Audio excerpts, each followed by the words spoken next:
This is less of a tutorial and more of a my failure didn't turn out so bad. I feel like there's a life lesson in that, but I'm too pessimistic to really flesh that out.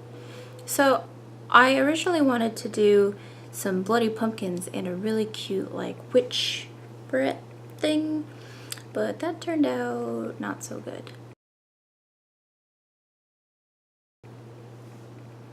Yeah.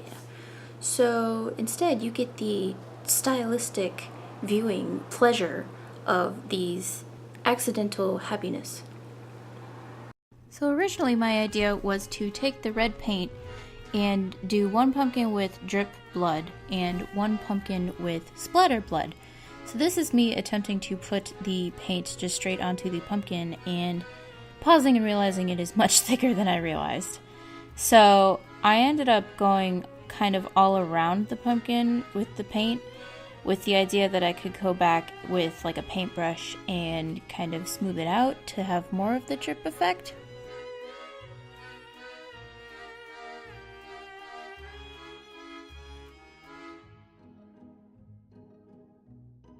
Kind of contemplating my failure there. And so I went through, and this crap is a lot thicker than I thought it would be. Like, it doesn't drip at all. So I ended up having to like scrape off a bunch of it just to kind of make it work.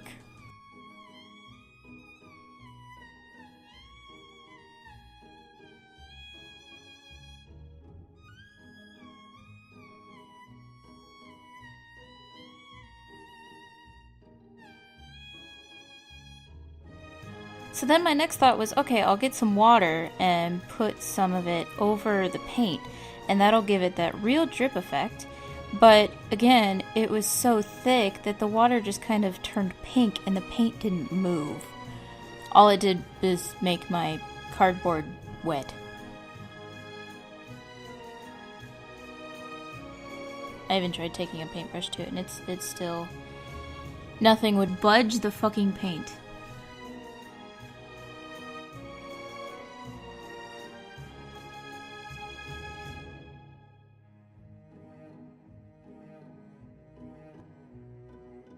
So then I just kind of decided, fuck it, I'm gonna paint the whole thing red.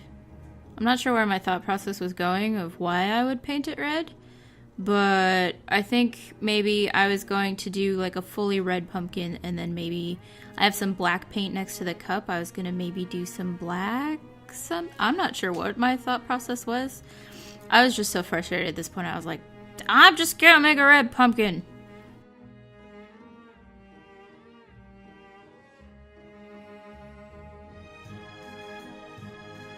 Now what you don't see is, you'll see the end effect at the end of the video, but what I did was I actually got so frustrated with the whole thing that I took the red pumpkin and I tried to wash it off with hot water. And that actually made a really cool effect with it because the paint hadn't dried yet. So with the hot water running over it, it made kind of this creepy, I don't know what texture to call it, but it actually turned out okay. So that one was a bust. Take it away.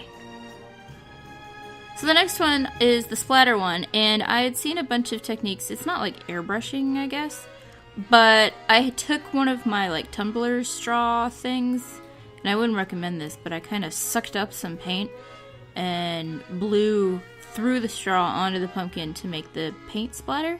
I realized that I could have done this with like a toothbrush or something, but that was less fun.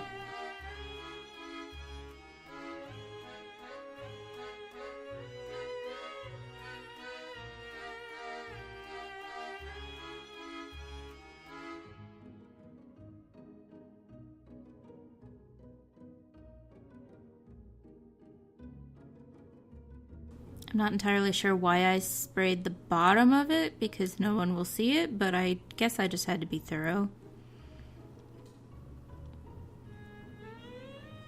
So that's the end effect of running the hot water over the not yet dried red paint. Now I thought it looked pretty cool. And then this is the dried splatter pumpkin, which turned out exactly how I thought it would.